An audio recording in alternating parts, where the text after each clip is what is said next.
In 1928, a woman named Catherine Donahue died from radiation poisoning. Her body so contaminated that she was literally glowing in the dark.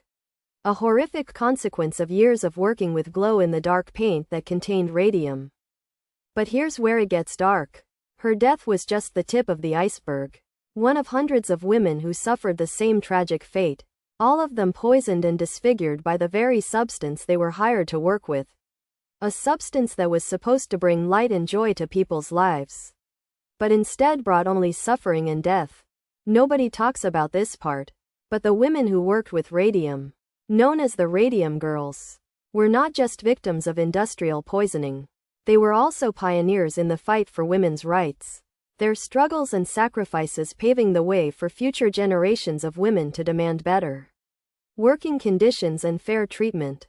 The story of the Radium Girls begins in the early 1900s, when the United States Radium Corporation, based in Orange, New Jersey, began hiring hundreds of women to paint watch faces with glow-in-the-dark paint.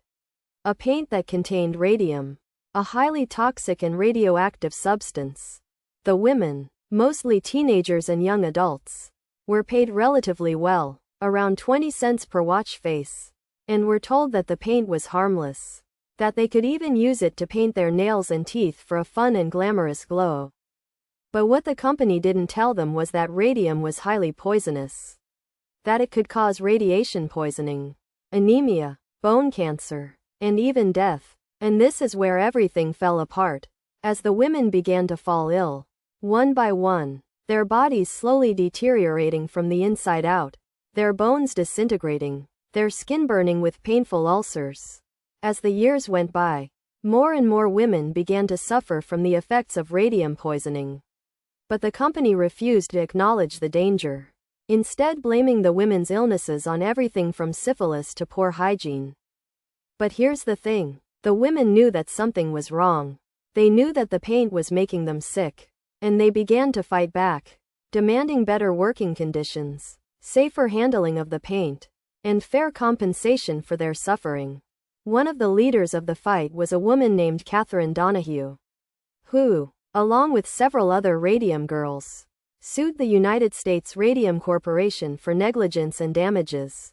But the company was powerful, and they fought back, using every trick in the book to discredit the women and avoid taking responsibility for their suffering. But the women refused to give up, and their fight for justice eventually led to a major breakthrough, as the court ruled in their favor, ordering the company to pay damages to the affected women.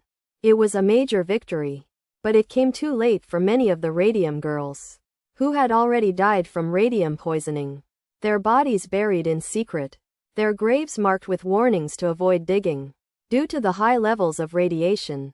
And this is where it gets even darker, as the companies involved in the production of radium, including the United States Radium Corporation, began to cover up the scandal, destroying documents, intimidating witnesses, and silencing anyone who dared to speak out against them. Nobody talks about this part, but the Radium Girls story is not just a story of tragedy and suffering. It's also a story of corporate greed and corruption, of companies that put profits over people, and of a system that failed to protect the most vulnerable members of society. As the years went by, the Radium Girls story was all but forgotten, a dark chapter in American history that was swept under the rug. But in recent years, there has been a renewed interest in their story, with books, documentaries, and films being made to honor their memory and to shed light on the injustices they suffered. And this is where it gets really interesting, as the Radium Girls story has become a rallying cry for women's rights and workers' rights. A reminder of the importance of fighting for justice and fairness in the workplace. But here's the thing, the Radium Girls story is not just a story of the past. It's also a story of the present, as many workers today are still struggling with the same issues of workplace safety, corporate greed, and systemic injustice. And this is where everything comes full circle, as the Radium Girls story serves as a reminder that the fight for justice and equality is never truly won, that it's a continuous struggle that requires constant vigilance and activism. The climax of the Radium Girls story came in 1938, when the United States government finally passed the Fair Labor Standards Act, a law that established minimum wage and overtime protections for workers, and prohibited the use of child labor.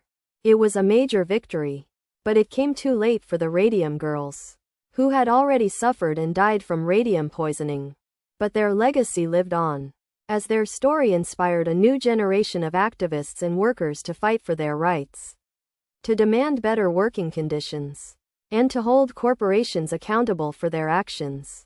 And this is where the story gets really powerful, as the Radium Girls' struggle for justice and equality becomes a testament to the human spirit. A reminder that even in the darkest of times, there is always hope, always a way forward. In the aftermath of the Radium Girls' story, the companies involved in the production of radium were forced to pay damages to the affected women, and to establish new safety protocols to prevent similar tragedies from occurring in the future.